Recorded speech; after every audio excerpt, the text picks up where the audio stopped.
Olá, querido professor, muito bem-vindo a mais uma aula da Escola Dominical. E nessa aula nesse trimestre nós estamos trabalhando a revista Chamados para Fora, o Evangelho que Transforma. É a primeira revista do trimestre de 2025. Nós estamos na lição 3 e nós vamos falar sobre o tema Você não precisa de um chamado. O nosso texto-chave está em Atos capítulo 8 e versículo 5, que diz: Filipe foi para a cidade de Samaria e ali falou ao povo sobre o Cristo. Síntese: cada cristão pode anunciar o evangelho em qualquer tempo e lugar, independente de um chamado específico. Filipe nos inspira a romper barreiras e a seguir a direção do Espírito Santo, priorizando a obediência sobre os planos pessoais. O objetivo dessa revista ou dessa lição, querido professor, é fazer com que o seu aluno reconheça que o evangelho deve ser proclamado a todas as pessoas, também que ele compreenda que o verdadeiro sucesso do reino de Deus está na obediência ao Espírito Santo e para que ele seja flexível e sensível à voz de Deus, aproveitando todas as oportunidades de pregar a Cristo. Para refletir, nós temos aqui um texto de John Wesley, né? Inclusive, meu nome foi inspirado na história de John Wesley. A frase que ele disse foi: Minha paróquia é meu mundo. Para que você entenda o contexto dessa frase, professor, John Wesley ele foi proibido de pregar na igreja que o pai dele dirigiu. E ele subiu em cima do túmulo do pai dele, e ali em cima do túmulo do pai dele ele começou a ministrar para as pessoas. E aí ele disse essa famosa frase, né? Minha paróquia é o mundo, né? Onde ele quis dizer que ele pregaria independente do lugar. Nosso texto ele está em Atos capítulo 8 e nós dividimos em duas partes. Por que em duas partes? Porque a primeira parte ele vai fazer uma relação de Filipe em Samaria. A segunda parte ele vai fazer uma relação de Filipe com o eunuco. Então nós vamos ler. Filipe foi para uma cidade de Samaria e ali anunciava Cristo. Quando a multidão ouviu Filipe e viu os sinais milagrosos que ele realizava, deu atenção unânime ao que ele dizia. Espíritos imundos saíam de muitos, dando gritos, e muitos paralíticos e mancos foram curados. Assim, houve grande alegria naquela cidade. O Espírito disse a Filipe: aproxime-se dessa carruagem e acompanhe. Então Filipe correu para a carruagem, ouviu o homem lendo o profeta Isaías e lhe perguntou: O senhor entende o que está lendo? E ele respondeu: Como posso entender se alguém não me explicar? Assim convidou Filipe para subir e sentar-se ao seu lado. Vamos à nossa introdução. Bom, para entendermos um pouquinho a introdução, estou com a palavra de Deus aqui na minha mesa, então se eu olhar para baixo, não é que eu não quero dar atenção a você, mas é exatamente porque eu estou lendo alguns textos aqui, que esses textos vão nos dar a segurança aqui, toda a base para essa introdução.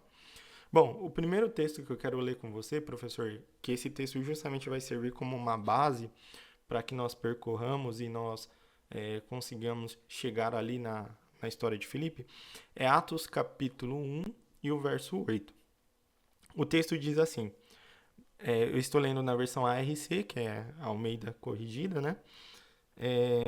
Mas recebereis poder do Espírito Santo que há de vir sobre vós, e ser-me-eis testemunhas, tanto em Jerusalém, como em toda a Judéia e Samaria, e até os confins da terra. Exatamente isso que diz o texto. Nós vemos aqui a ascensão do nosso Senhor Jesus Cristo aos céus. E nessa ascensão ele faz uma promessa de que cada discípulo dele receberia o Espírito Santo, o derramar do Espírito Santo. E esse derramar do Espírito Santo faria com que cada um que recebeu esse derramar do Espírito Santo fosse uma testemunha. Nós vamos ver uma explicação melhor sobre testemunho em uma outra aula. Mas que, para que aqui a gente tenha uma compreensão, a testemunha basicamente é aquela que experimentou e viveu algo que ela não pode desmentir, ela não consegue voltar atrás. Isso é uma testemunha. Então, não só uma testemunha ocular, no caso aqui, daqueles que viram Jesus subindo ao céu, mas também uma testemunha ali com o Espírito Santo, com o derramar do Espírito Santo. Então, eles seriam testemunhas. E esse nível de testemunha aqui é uma testemunha que ela está disposta a dar sua própria vida em favor daquela causa. Então, esse é o nível de testemunha que nós estamos falando aqui dos discípulos. E aí, o que acontece? Essa promessa ela é cumprida. Nós vemos em Atos capítulo 2 que essa promessa ela é cumprida. O Espírito Santo vem, de modo que todos aqueles que estavam na casa foram cheios do Espírito Santo. É isso que o texto diz em Atos capítulo 2. E esse derramar do Espírito Santo fez com que, nesse exato momento da história, nós vemos o surgimento da primeira igreja, da igreja primitiva que nós falamos, né? Nós vemos muitos estudos, muitas pessoas falando sobre a igreja primitiva. E o que nos chama a atenção na igreja primitiva é que era uma igreja amorosa, era uma igreja que partilhava os seus bens e era uma igreja que tinha comunhão. Então nós vemos algumas características aqui na igreja primitiva como uma igreja que era uma igreja fervorosa mesmo. Os cultos da igreja primitiva eram basicamente todos os dias. Né? Nós vemos na igreja primitiva que todos os dias eles se reuniam de lares em lares, de casa em casa, para ali orarem, estarem juntos, estarem em comunhão. Um grande aprendizado nós temos aqui com a igreja primitiva. E aí nós vamos avançando aqui em Atos. E aí, em Atos, basicamente, a gente tem ali no capítulo 5, Ananias e Safira, que nós conhecemos a história e tal. Só que nós chegamos em Atos capítulo 6. E o que acontece em Atos capítulo 6? Em Atos capítulo 6, querido professor, a gente vai perceber a primeira discussão, basicamente, da igreja primitiva.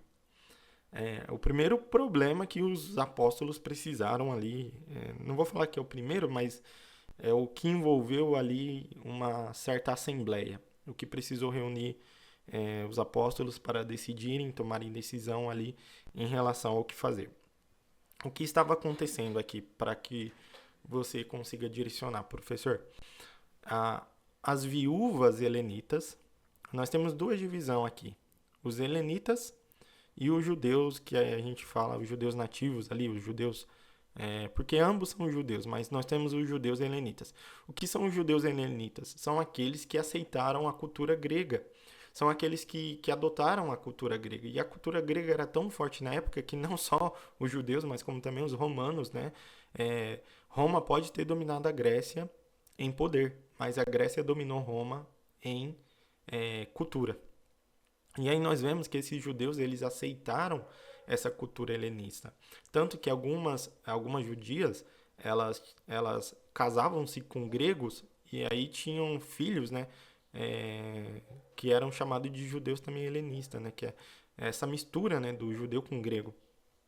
E essas viúvas helenitas, elas diziam que elas não estavam sendo contempladas na partilha da distribuição dos alimentos, que havia uma certa indiferença com ela. Olha, só porque eu sou helenita, uma judia helenita, eu estou tendo aqui essa dificuldade de receber o alimento. E o que acontece? Nesse momento, os apóstolos precisaram tomar uma decisão. E a decisão foi: não é lícito que nós paremos o ministério da palavra e da oração e vamos servir à mesa.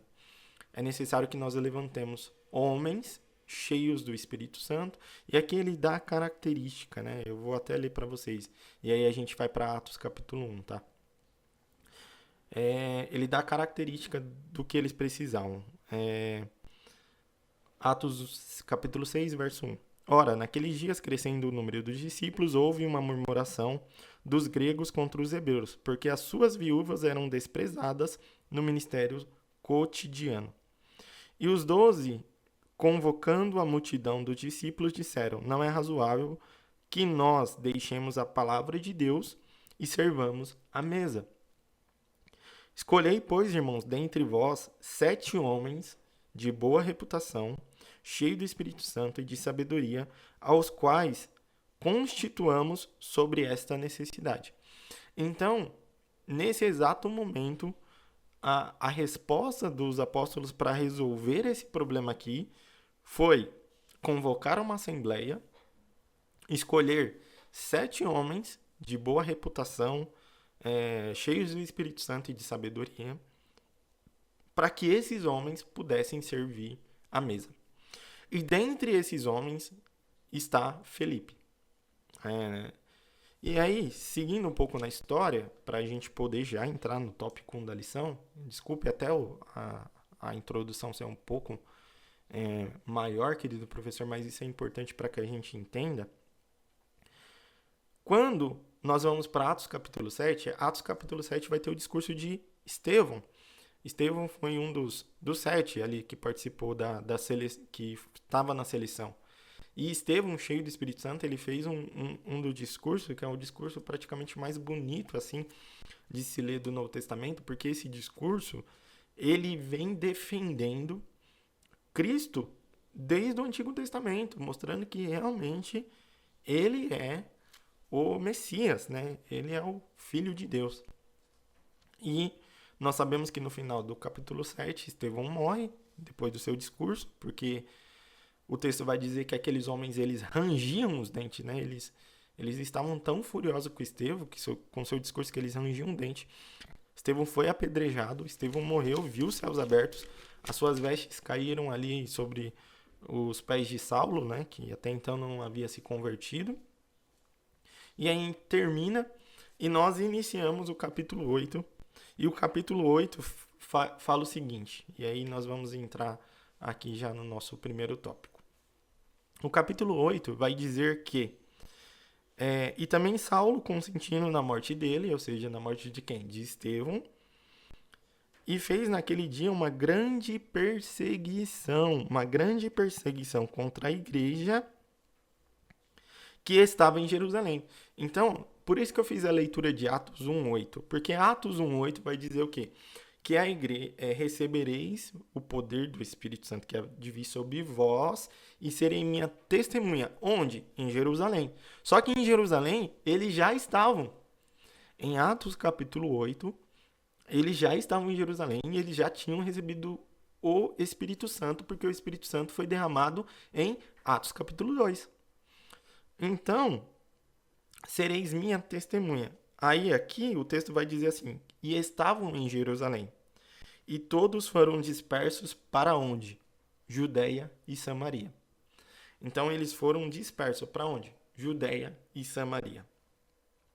Exceto os apóstolos, ok? Então o texto vai nos trazer a compreensão de que aqueles homens que começaram a sofrer perseguição em Jerusalém, eles foram dispersos para 2 lugares, Judeia e Samaria, conforme a palavra. Não há como fugir da palavra, não há como fugir do que Deus determinou. Se Deus determinou que eles seriam testemunha em Jerusalém, Judeia e Samaria, eles vão ser testemunhas em Jerusalém, Judeia e Samaria. E nós temos ali também os confins da terra. Agora, nós temos aqui Filipe. Filipe, ele rompeu 4 paradigmas. Por que Filipe rompeu 4 paradigmas? Vamos entender. Filipe, ele era um judeu helenita. Ele era um judeu que o seu pai era grego. Então, nós vemos que Filipe, ele, pelo fato de já ser um judeu ali helenita, Filipe, a primeira coisa que... eu disse essa parte de como Filipe era e de quem ele era, porque quando a gente começar a navegar aqui nos tópicos, vai fazer sentido, tá? Mas vamos lá. Primeiro paradigma que Filipe precisou romper foi o paradigma ministerial. Atos, capítulo 6, Filipe é digamos que ele é consagrado a diácono. Filipe é chamado pelos apóstolos e Filipe foi instituído um diácono. E essa é a função do diácono. A função do diácono é assistir à igreja. A função do diácono é essa. É, é fazer com que os presbíteros, os pastores, tenham a oportunidade, o tempo hábil de estudar a palavra, de mergulhar na palavra e na oração, para que o diácono possa servir à mesa. Então essa é a função do diácono, servir à mesa, assistir os irmãos, saber da necessidade, entender o que os irmãos precisam, ir e visitar os irmãos. Então, Filipe ele estava nessa função. Filipe ele estava pregando Cristo. E o que a gente entende também é que esses diáconos, eles tinham, além de tudo, eles tinham a sabedoria, porque eles visitavam o povo para poder fazer a distribuição correta. Eles tinham uma boa reputação, ou seja, as pessoas olhavam para eles e viam que eles eram corretos, e eles eram cheios do Espírito Santo. Além de tudo, eles chegavam nas casas das pessoas, eles chegavam nas necessidades, oravam e havia milagre. E quando, em Atos capítulo 8, começa a perseguição, o ministério de Filipe de diácono deixou de existir. Porque quem que ele vai assistir agora? Quem que ele vai servir agora? Qual mesa que ele vai? Porque já não, o povo está sendo perseguido, cada um foi por um lado. Aquela mesa que Filipe servia, aquele povo que Filipe servia, ele já não está mais lá. Então, se ele não está mais lá, o que Filipe vai fazer agora? Filipe vai cruzar os braços e falar: olha, fui consagrado a diácono. Eu vou servir aqui como diácono. Não que... vou até abrir aspas aqui, né? Ou um parênteses, para dizer que quando você é colocado numa função, você deve exercer de fato aquela função que você foi chamado, em obediência. Mas no caso aqui de Filipe, não é que ele não queria exercer a função dele em obediência. Tanto que se a igreja não fosse perseguida, ele continuaria como diácono na função a qual ele foi chamado. Só que aqui, Filipe, a função dele, ou seja, o ministério dele aqui já não existia mais. Só que ele foi muito sensível, e aqui que está o segredo.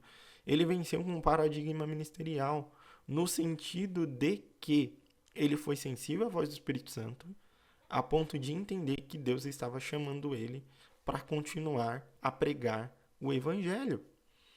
E é isso, professor, que nós queremos passar para os alunos. É que, independente da função ministerial, existe aquilo que nós somos chamados a fazer. Que é o quê? Que é ganhar almas para o Senhor Jesus. Que é pregar o Evangelho. Que é falar de Jesus. Isso daqui você não precisa de um chamado. Você não precisa, o seu aluno não precisa de um chamado para pregar o Evangelho. Ele não precisa de um dom ministerial para pregar o Evangelho. Ele não precisa ser diácono para pregar o Evangelho. Isso daqui é uma chamada universal. É uma chamada para todos. Então, nesse primeiro tópico aqui, nós começamos a entender que Filipe ele venceu com paradigma ministerial. Vamos para o segundo tópico.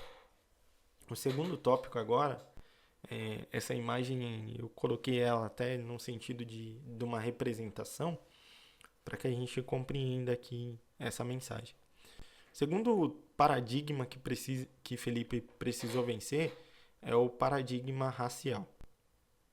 Por que o paradigma racial? Porque judeu e samaritano não se davam. A gente vê em diversas mensagens da palavra de Deus, em diversos textos da palavra de Deus, que judeu e samaritano se odiavam.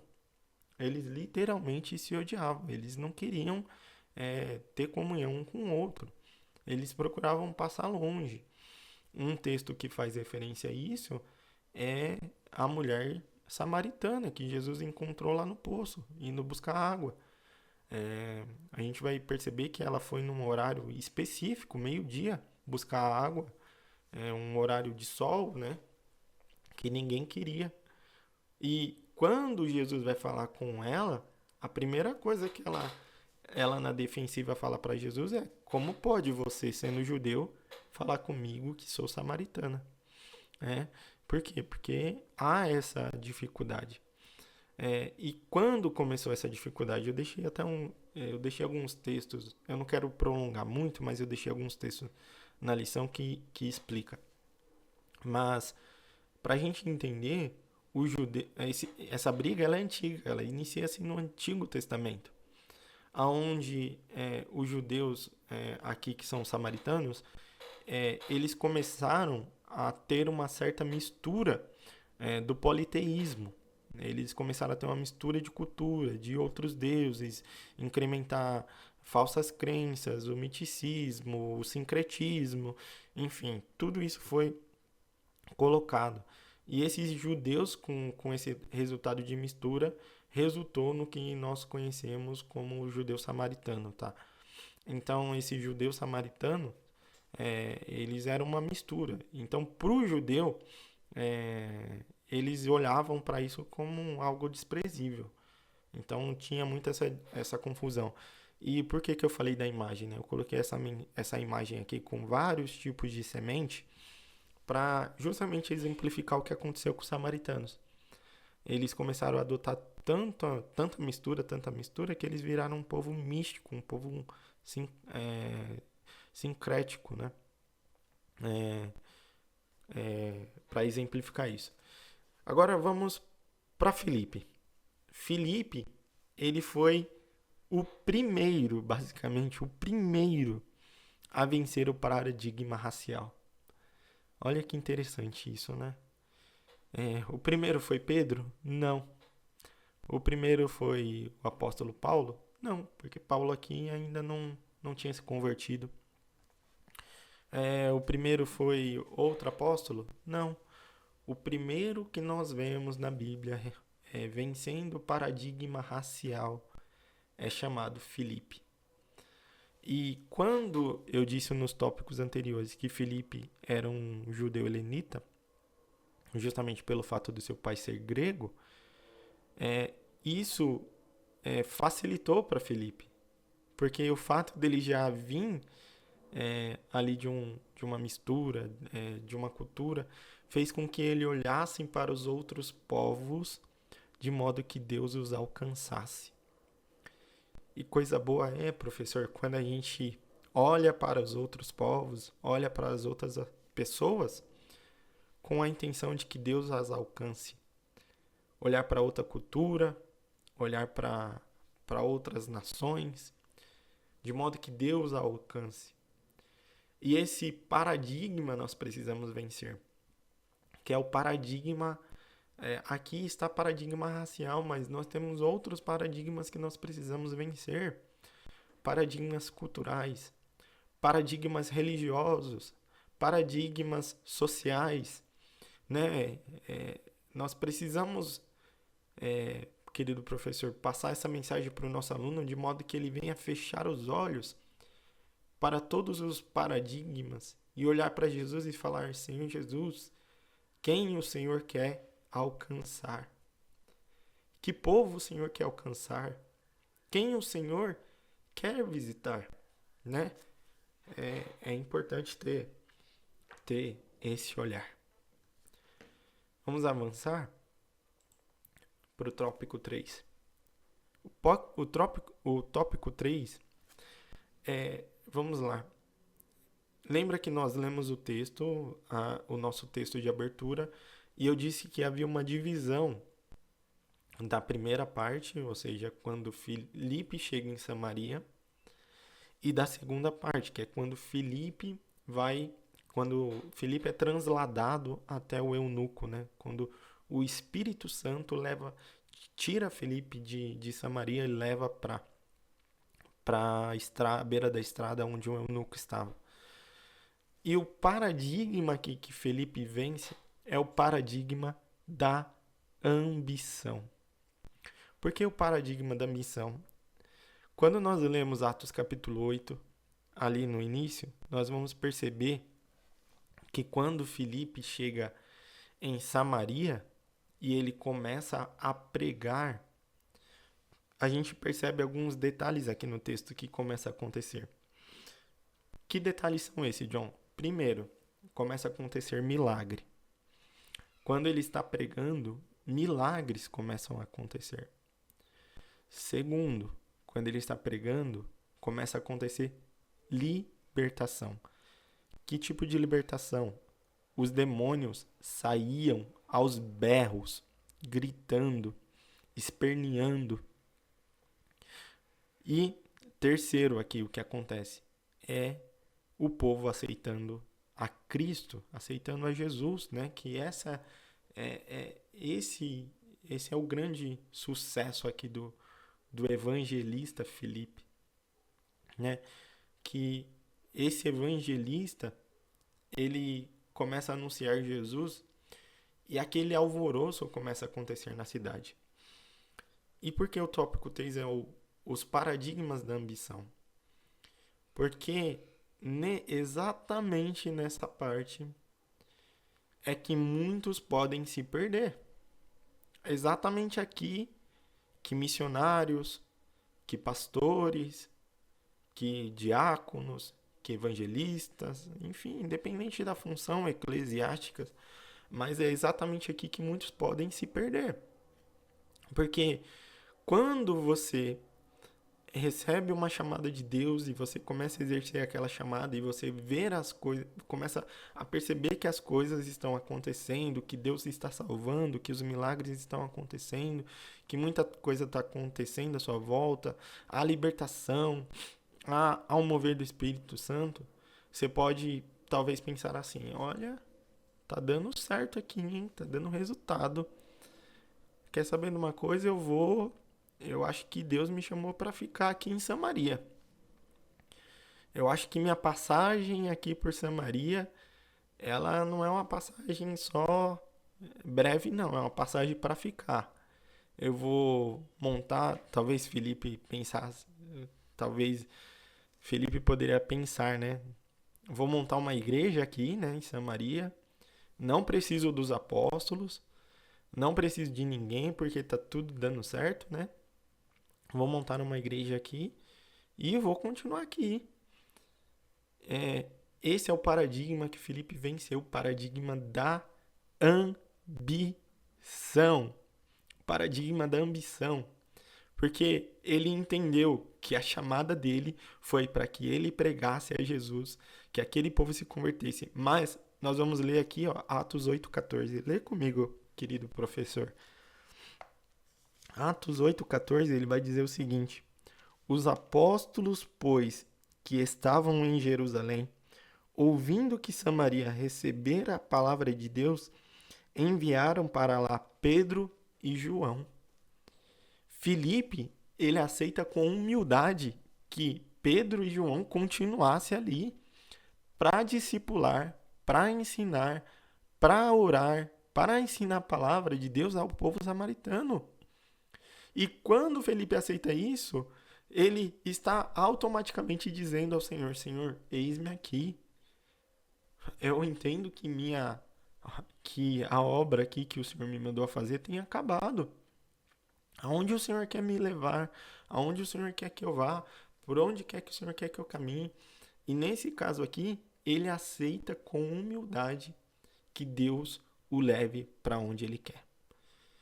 Querido professor, nesse exato momento, é muito importante nós ensinarmos aos alunos sobre o paradigma da ambição.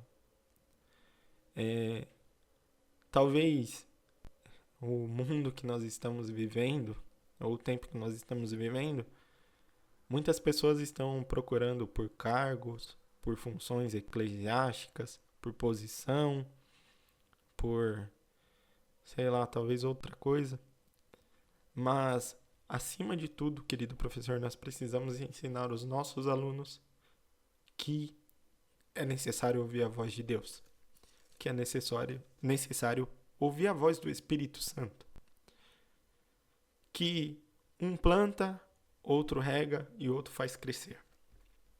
Vamos ao próximo tópico, que é o paradigma do planejamento E aqui nós caminhamos para o último tópico. Esse daqui talvez, eu acredito que para boa parte, inclusive para mim, né, é um dos paradigmas que é mais difícil da gente vencer. Por que mais difícil da gente vencer? Porque nesse exato momento, Filipe, eu acredito que ele era jovem, né? Assim como os outros que foram chamados, como Estevão e todos os outros, eles eram jovens. E pelo fato deles serem jovens, talvez eles tivessem muitos planos.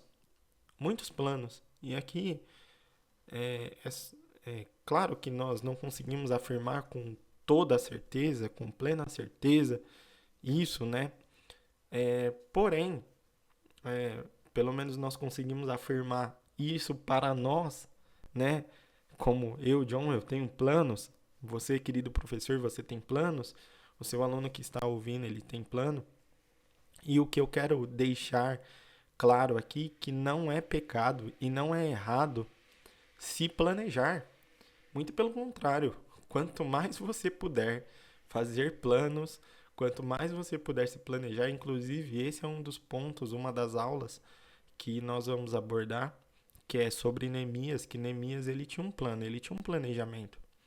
E quando ele ouvia a voz do Espírito Santo, ele já tinha um plano que ele orava por aquele plano. Então é importante sim a gente ter o planejamento, a gente ouvir. Só que o que eu quero chamar aqui a atenção, no caso para Filipe, é que se talvez Filipe tivesse um plano, acima desse plano, ele mostra que o Espírito Santo age de uma forma extraordinária e inesperada. Filipe, ele foi sensível ao Espírito Santo, porque ele ouviu o Espírito Santo e ele deixou ser guiado pelo Espírito Santo para que o Espírito Santo tirasse ele de Samaria e levasse até o eunuco, aonde nós sabemos que a igreja de Etiópia, ou seja, o evangelho chega à Etiópia justamente por conta desse evangelismo, ou dessa evangelização que Filipe faz com aquele eunuco. E nós precisamos entender que a igreja é um organismo vivo, estruturado e, acima de tudo, movido pelo Espírito Santo. Quem dirige a igreja é Deus. Ele é o único diretor executivo da igreja. Ele é o único diretor que rege a cada um de nós, que rege a cada pessoa. Ele guia, ele direciona e a igreja é dele. Então, nós não podemos limitar a atuação do Espírito Santo. Nós não podemos colocar os nossos planos, o nosso planejamento acima da ação do Espírito Santo. Nós podemos ter planos e planejamento? Sim, devemos. Mas, acima de tudo, ouvir a voz do Espírito Santo. Eu até deixei uma pergunta aqui. Filipe poderia até ter questionado: vou sair de Samaria sem se planejar, sem fazer um plano, Deus? Mas não. Ele só ouviu a voz do Senhor. E nós caminhamos aqui para a conclusão, querido professor.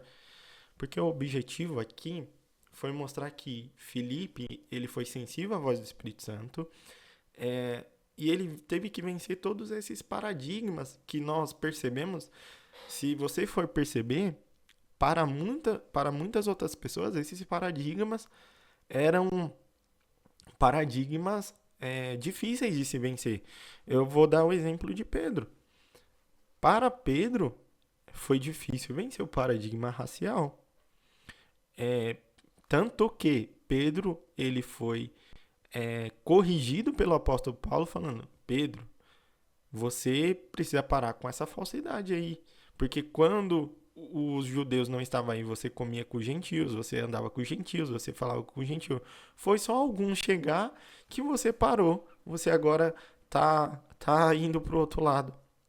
Então, a gente percebe que para Pedro foi muito difícil ele vencer com esse paradigma racial. A gente também tem outras pessoas na Bíblia que talvez tinha dificuldade de vencer a dificuldade de vencer o planejamento que ele fez. né? Não vou citar o exemplo de Paulo, porque Paulo foi muito sensível à voz do Espírito Santo. Só que a gente percebe também que Paulo tinha planos, porque quantas vezes nós vamos ler que Paulo falava assim: olha, eu queria ir com vocês, eu queria estar aí com vocês, eu queria ir até aí, porém eu estou sendo impedido pelo Espírito, porque o Espírito quer que eu continue, que eu faça aquilo que ele quer. Ou seja, Paulo também tinha planos e ele deixou esses planos de lado para ouvir a voz do Espírito Santo, para ouvir o que o Espírito Santo queria fazer naquele momento. E também vencer com os paradigmas ministeriais, né? Aqui a gente pode citar o exemplo de Paulo, porque Paulo, quando ele precisou defender o seu apostolado, ele fez isso. Mas quantas vezes a gente via Paulo falando assim: eu sou servo de Jesus, eu sou servo de Cristo. Nós vemos isso com Tiago, irmão de Jesus. Ele poderia muito bem escrever eu, Tiago, irmão de Jesus, mas muito pelo contrário, ele fala eu, Tiago, servo do Senhor Jesus. Então, a gente percebe aqui que esses homens, eles vencem esses paradigmas, não só Filipe aqui como foi colocado, mas muito outros que venceram paradigmas.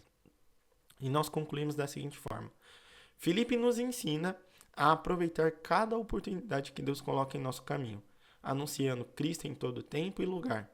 Ele nos mostra que o evangelho deve ser proclamado a todas as pessoas, independente da sua etnia, cultura ou condição social. Devemos estar dispostos a ser flexíveis e seguir a direção do Espírito Santo que o Espírito Santo nos der, mesmo que isso signifique sair da nossa zona de conforto e mesmo que isso signifique até mudar os nossos planos. Querido professor, que essa aula seja uma bênção, que o seu aluno seja edificado com essa palavra e que eu sei que você... aqui eu dei uma breve aula daquilo que o Espírito Santo ministrou enquanto eu estava escrevendo, mas eu sei que Deus vai ministrar muito mais através da tua vida ao seu aluno, tá bom? Eu agradeço você ter assistido a aula até aqui e que Deus abençoe você, tá bom?